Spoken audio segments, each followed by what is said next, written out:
இயற்கையான டேட்ஸ், பாதாம், பிஸ்தா, cash and honey கொண்டு தயாரிக்கப்பட்ட Lion date nut bites. Taste the daily. No compromise. உங்க சைடுலயும் எங்க சைடுலயும். GT Holidays, South India's #1 travel brand. நான் ஒரு அதிமுக உறுப்பினர் வச்சுக்குவோம். என் கட்சி பொதுச் செயலாளர் அடிமைன்னு சொன்னா ஏத்துக்குவேன் நானு. நீ காங்கிரஸ் கிட்ட கொத்தடிமையா இருந்துட்டு இருக்க 2004 இருந்து எங்களை போய் அடிமைங்கிற. உனக்கு மட்டும் தான் பேச தெரியுமா? உனக்கு மட்டும் தான் எழுத்தர தெரியுமா? எல்லாருக்கும் தெரியும். கேட்டா அவருக்கு காலு தான் தெரியும், காரு தான் தெரியும். விளையாட்டு காட்டுறீங்களா? பேசுறதுக்கு ஒரு வரமுறை வேணாம். அவர் பேசிட்டாருங்கிறதுக்காக நீங்களும் கேட்குறீங்களா? யார் யார் காலெல்லாம் விழுந்தாரு அப்படிங்கறத நம்ம பார்த்தோம். அடுத்து யார் காலில் விழுகலான்னு அவர் காத்துட்டு இருக்காரு. ஏன் இவங்க தாத்தா எம்ஜிஆர் காலில் விழுந்து தானே கட்சிக்கு தலைவராக முதலமைச்சராக ஆனாரு. அரசியல்ல அறிவு வேணும் சார். அறிவிலிகள் எல்லாம் அறிவு திருவிழா நடத்திட்டு வெளியே வாய்நிலம் காமிச்சிட்டு இருக்காங்க. மே மாசம் எலெக்ஷன் முடிஞ்ச நைட்டு பார்த்தீங்கன்னா ஸ்பெஷல் ஃபிளைட்ல எல்லாம் துபாய்க்கும் லண்டனுக்கும் ஓடி போவாங்க. ஒருத்தரும் ஜெயிலுக்கு போறதுக்கு தயாரா இல்லை. எடப்பாடியார் பழைய எடப்பாடியார் இல்லை. அவர் கையில மட்டும் அதிகாரம் வரட்டும். இன்னைக்கு ஆட்டம் போடுற ஒருத்தரும் வெளியே இருக்க மாட்டாங்க.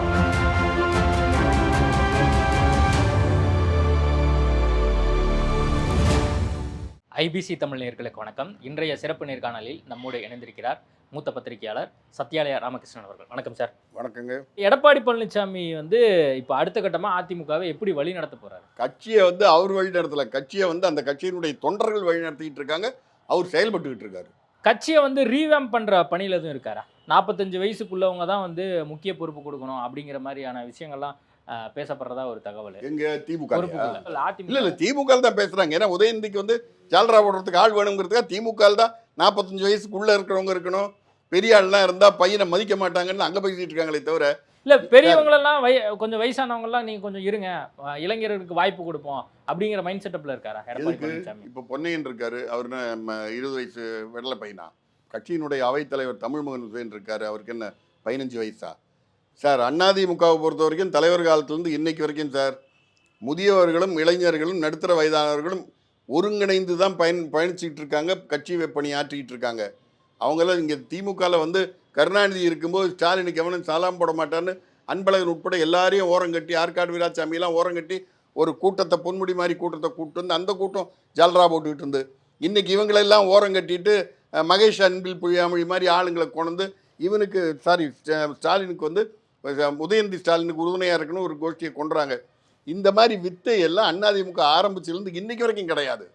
எல்லாரும் ஒருங்கிணைஞ்சு பணியாற்றுறாங்க. கட்சி விரோத நடவடிக்கையில் ஈடுபடுறவங்க யாராக இருந்தாலும், நீ எவ்வளோ பெரிய வயசாக இருக்கட்டும், இல்லை சீனியராக இருக்கட்டும், அதில் கவலை இல்லை. எல்லாரையும் அனுசரித்து போகணும். ஏதாவது கருத்து வேறுபாடு இருந்தால் கட்சிக்குள்ளே பேசணும்.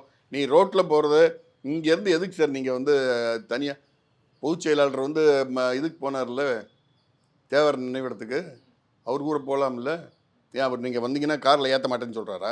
எடப்பாடியார் இவர் ஃபோன் பண்ணி நானும் உங்கள் கூட வரேன் என்ன வேணான்னு சொல்லுவாரா? எதுக்கு சார் மதுரையில் போய் ஓபிஎஸ் கூட காரில் போனீங்க? உங்களுக்கு பக்கத்தில் ஒருத்தர் உட்காந்துருந்தார். அது யாருன்னு உங்களால் சொல்ல முடியுமா? ஓபிஎஸ் முன் சீட்டு, பின் சீட்டில் நீங்கள் உட்காந்துருந்தீங்க. உங்களுக்கு பக்கத்தில் ஒருத்தர் உட்காந்துருந்தார். யாருன்னு கேளுங்க. நீங்கள் அவரை பேட்டி எடுக்கும்போது கேளுங்க, பக்கத்தில் இருந்தது யாருன்னு கேளுங்க. எவ்வளவு கிருத்துருவம் பிடிச்ச பயல்கள் எல்லாம் அதிமுகவை அழிக்கணும். எடப்பாடியார் தலை தூக்கக்கூடாது. நமக்கு இல்லைன்னா யாருக்கும் எதுவும் இல்லை அப்படிங்கிற எண்ணத்தில் இருக்காங்க. இவங்க எல்லாருமே ஓபிஎஸ் ஒன்று சொல்லியிருந்தார். எங்கள் அப்பா கள்ளிப்பட்டியில் வச்சு கருணாநிதியினுடைய புக்கெல்லாம் படிப்பார், சினிமா இதெல்லாம் படிப்பார்னு. கருணாநிதி ஒரு வசனம் எழுதினார், எனக்கு ஒரு நன்மை இல்லை என்று சொன்னால் இந்த நாட்டு மக்களும் நாசமாக போகட்டும்னு. அந்த வசனத்தை மனசில் வச்சுக்கிட்டு செங்கோட்டையனும் பன்னீர்செல்வமும் தினகரனும் சசிகலாவும் ஊரில் அலைஞ்சிக்கிட்டு இருக்காங்க. அதை வச்சுக்கிட்டு கேள்வி கேட்டுக்கிட்டு தான் நான் எப்படி பதில் சொல்லுவேன். இப்போ நீங்கள் ஓபிஎஸ் பற்றி சொன்னதுனால அண்மையில் ஒரு செய்தி ஒன்று வந்துச்சு. வைகோ ஓபிஎஸை பற்றி சொன்ன விஷயம் 2011 எதனால நாங்கள் அதிமுக கூட்டணியில் இல்லை, எதனால இது தடுக்கப்பட்டுச்சு அப்படின்னு ஒரு விஷயத்த சொல்லியிருந்தாரு. நீங்கள் என்ன அன்னைக்கு நடந்தது அப்படிங்கிறத ஏதாவது ஷேர் பண்ண முடியுமா? சத்தியமாக இது வைகோக்கும் ஓபிஎஸ்க்கு தான் தெரியுமே தவிர மூணாவது ஆள் யாருன்னா ஜெயலலிதாவுக்கு தெரியும். அவங்க மேலே போய் சேர்ந்துட்டாங்க. அவங்ககிட்ட போய் கேட்க முடியாது. வைகோ சொன்னது சரியா தப்பான்னு பன்னீர்செல்வத்தை தான் கேட்கணும்.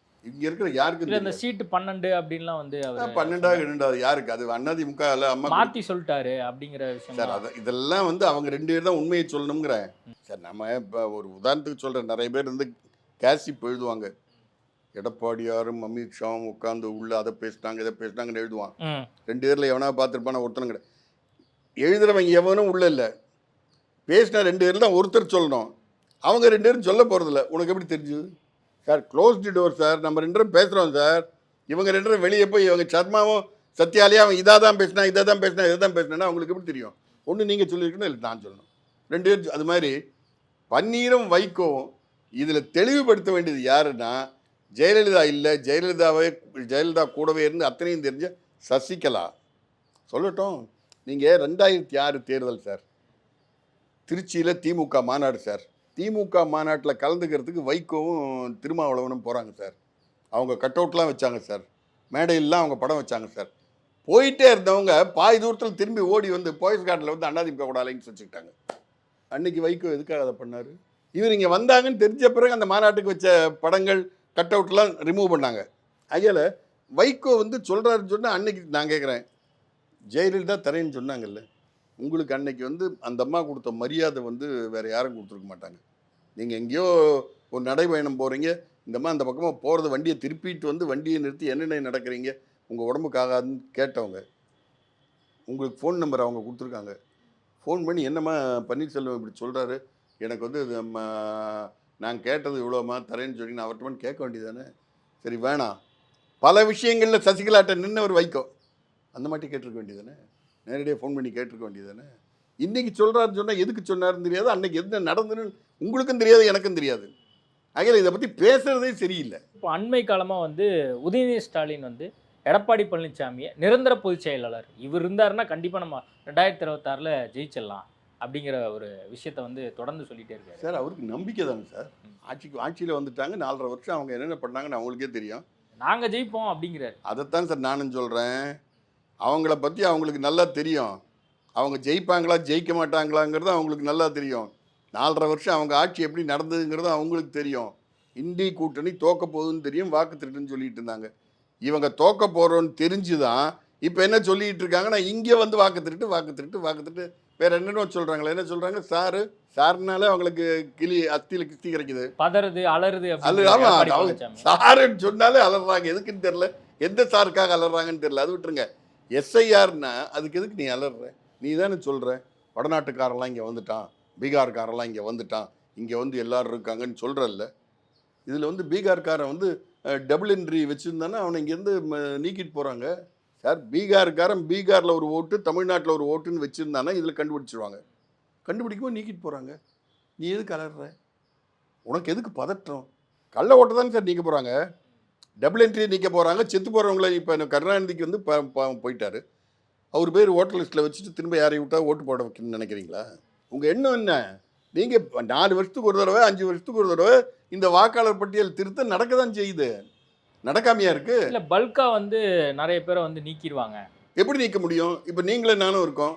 எனக்கு ஓட்டு உரிமை வந்ததுலேருந்து மெட்ராஸில் தான் வாக்கு. கிட்டத்தட்ட 25 வருஷமாக வந்து என் வீட்டில் எனக்கு வாக்குரிமை இருக்குது. என் ஓட்டு எப்படி நீக்க முடியும்?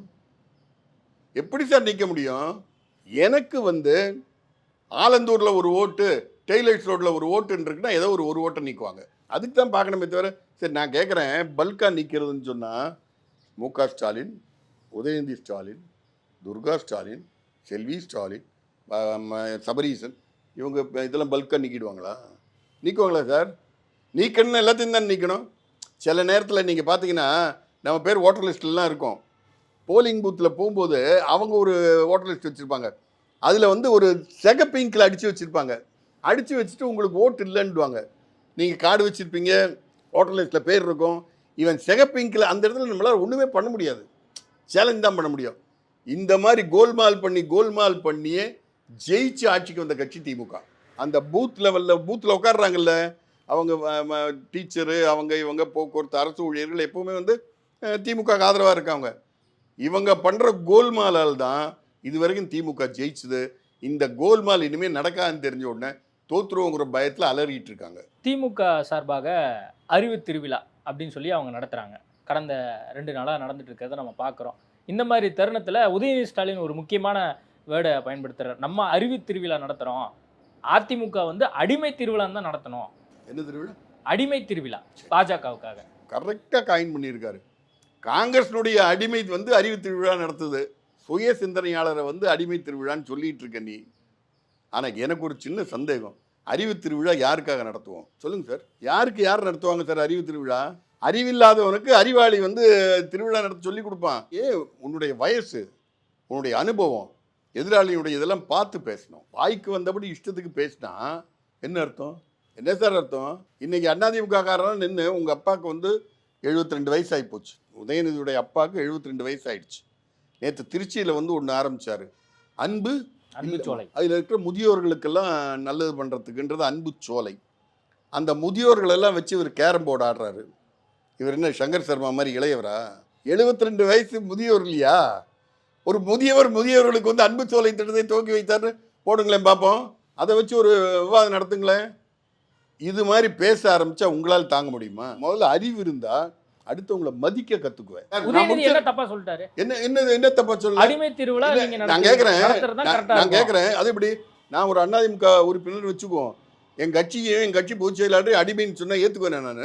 நீ வந்து காங்கிரஸ் கிட்ட வந்து கொத்தடிமையா இருந்துகிட்டு இருக்க 2004 இருந்து எங்களை போய் அடிமைங்கிற. நாங்கள் தைரியமாக போன எம்பி எலெக்ஷனில் வந்து வேணான்னு சொல்லி நின்னோம், தனியாக நின்னோம். பிஜேபி ஆட்சியில் தான் இருக்காரு டெல்லியில். நாங்கள் என்ன உங்களுக்கு பயந்தோமா? நீ காங்கிரஸை கழட்டி விட்டு தனியாக அதிமுக பல தடவை தனியான்னு காமிச்சுது. திமுக இந்த வாட்டி தனியான்னு இப்போ காட்ட சொல்லுங்க. கேட்டால் வந்து எங்களை நம்பி இருக்காங்க. என்ன நம்பி இருக்காங்க? உனக்கு மட்டும் தான் பேச தெரியுமா? உனக்கு மட்டும் தான் எழுத்தர தெரியுமா? எல்லாருக்கும் தெரியும். மரியாதை கொடுத்து மரியாதை வாங்கணும். ஆங்கிலேயர் சொல்லி கொடுத்துட்டு போயிருக்கான், கிவ் ரெஸ்பெக்ட் அண்ட் டேக் ரெஸ்பெக்ட்னு. கேட்டால் வந்து அவருக்கு காலு தான் தெரியும், காரு தான் தெரியும். உனக்கு என்னென்ன தெரியும்னு என்னாலையும் சொல்ல முடியும். விளையாட்டு காட்டுறீங்களா? பேசுறதுக்கு ஒரு வரமுறை வேணாம். அவர் பேசிட்டாருங்கிறதுக்காக நீங்களும் கேட்குறீங்களே. யார் காலெல்லாம் விழுந்தாரு அப்படிங்கிறத நம்ம பார்த்தோம். அடுத்து யார் காலில் விழுகலான்னு அவர் காத்துட்டு இருக்காரு. ஏன் இவங்க தாத்தா வந்து எம்ஜிஆர் காலில் விழுந்து தானே கட்சிக்கு தலைவராக முதலமைச்சராக ஆனாரு. அரசியலில் வந்து சில சந்தர்ப்ப சூழ்நிலைகளில் வந்து அது மாதிரி நிகழும்.